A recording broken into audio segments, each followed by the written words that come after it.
सुरभि संपर्कित समस्त प्रतियोगिता गुड़िकर वीडियो गुड़ी को पाया पाई यही चैनल को सब्सक्राइब करनियंतु।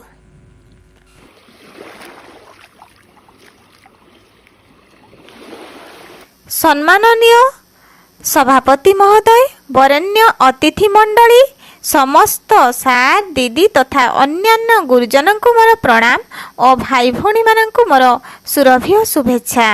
स्वास्थ्य ही संपद शीर्षक उपरे मोर छोट वक्तव्य उपस्थापन करने को जाउछि। If money is lost, nothing is lost. But if health is lost, everything is lost. प्रकृत रे कथाटी संपूर्ण ठीक। जने सबु किछि परिपूर्ण थाई जदि स्वास्थ्य ठीक न रहिला तेबे समस्त कथा मूल्यहीन होई पड़े। असुस्थ व्यक्तिटीए ना ठीक भावे शिक्षा ग्रहण करि पारे अथवा कौनसी काम को कुशलतार सह संपादन करि पारे। शारीरिक असुस्थता द्वारा प्रभावित हुए मानसिक स्वास्थ्य और सामाजिक जीवन। सुस्वास्थ्य थिले माटीए ए समाज को समर्थ नागरिकटीए उपहार दे पारंती।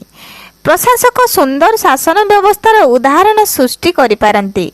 डाक्तर, वैज्ञानिक अबा जीए कहीं हुअंतु ना कहीं निजर वृत्ति और अन्यान्य सबुथिरे सहज भावे कार्यगुड़ी को संपादन करि पारि थांती।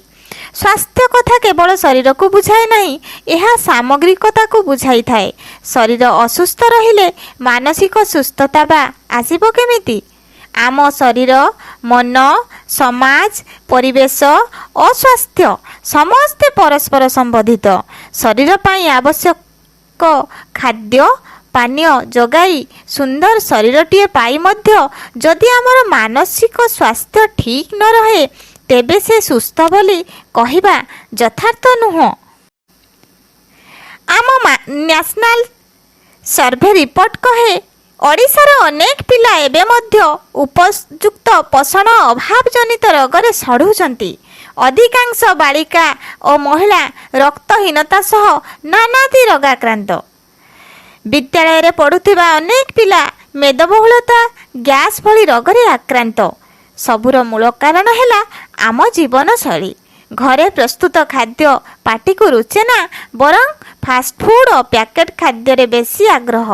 आउ परिवार रे भी एक कथा प्रति सचेतन नुहंती केही। ए तो गला आम खाद्यपेयर कथा। वर्तमान समय रे भी अनेक लोक अछंती जेउ माने बाहरे बिना चप्पल रे मलत्याग करने सह खला जलाशय रे शौच हेउचंती। घरे पाइखाना थाई मध्य तेबे रोगरे सढ़िले आमे दोष देबा काहाकू? सुस्थतार मूलदुआ माँ गर्भरू।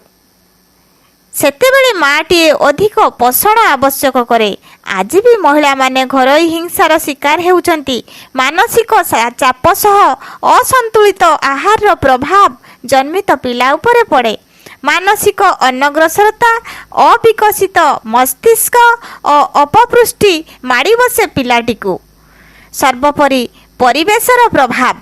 जनसंख्या वृद्धि रे आम भारत द्वितीय स्थान रे थिला, एबे शीर्ष रे। तेणु एहा सह मनुष्यकृत आवर्जना रे भरपूर हो जाउछि परिवेश। परिवेशर समस्त उत्स प्रदूषित, जहाँ समस्त रोगर मूल कारण। तेणु मु उपस्थापन करिथिबा प्रतिटी समस्या को नियंत्रण न कले, समस्ते सचेतन न हेले आमे सुस्थ रहिबु केमिति? एबे देखा जाउछि गोटाए कथा, केही भलरे नांती। समस्ते किछि ना किछि रोगरे पीड़ित। असंतुलित जीवन शैली ही आम सुस्वास्थ्यर प्रतिबंधक। माँ गर्भरू आरंभ करी वृद्धावस्था पर्यंत सठिक मात्रार संतुलित आहार, विशोधित पानीय जल सेवन, आवश्यक विश्राम और शारीरिक कसरत सह परिमल व्यवस्था को ठीक ठाक कले हुए तो वर्तमान अवस्था सुधरी पारे। जदि गोटाए जातिर संतान माँ गर्भरू एई भली सबु समस्या जोगु शारीरिक और मानसिक स्तर रे अनग्रसर हुए तेबे से प्रदेशर प्रगति केमिति संभव? परिशेष रे मु कहिबाकु चाहिबी, आपणा हस्ते जिह्वा छेदी କିଏ ଅଛି ତାର ପ୍ରତିବାଦୀ? ପ୍ରଥମତଃ ଆମେ ନିଜକୁ, ପରିବାର ଓ ପରିବେଶକୁ ସୁସ୍ଥ ରଖିଲେ ଏ ଓଡ଼ିଆ ମା ଗର୍ଭରୁ ପୁଣି ଥରେ ଜନ୍ମ ନେବେ ଚାଣକ୍ୟ, ଫକୀରମୋହନ, ସାରଳା ଦେବୀ, କୁନ୍ତଳା କୁମାରୀ ଭଳି ଆହୁରି ଅନେକ ବ୍ୟକ୍ତିତ୍ୱ, ଯେଉଁମାନଙ୍କୁ ନେଇ ଏ ଓଡ଼ିଶା ମାଟି ଗାଆନ୍ତା ପ୍ରଗତିର ଗୀତ। ବର୍ତ୍ତମାନ ପାଇଁ ମୋ ବକ୍ତବ୍ୟକୁ ଏତିକିରେ ବିରାମ ଦେଉଛି। ଧନ୍ୟବାଦ। ବନ୍ଦେ ଉତ୍କଳ ଜନନୀ।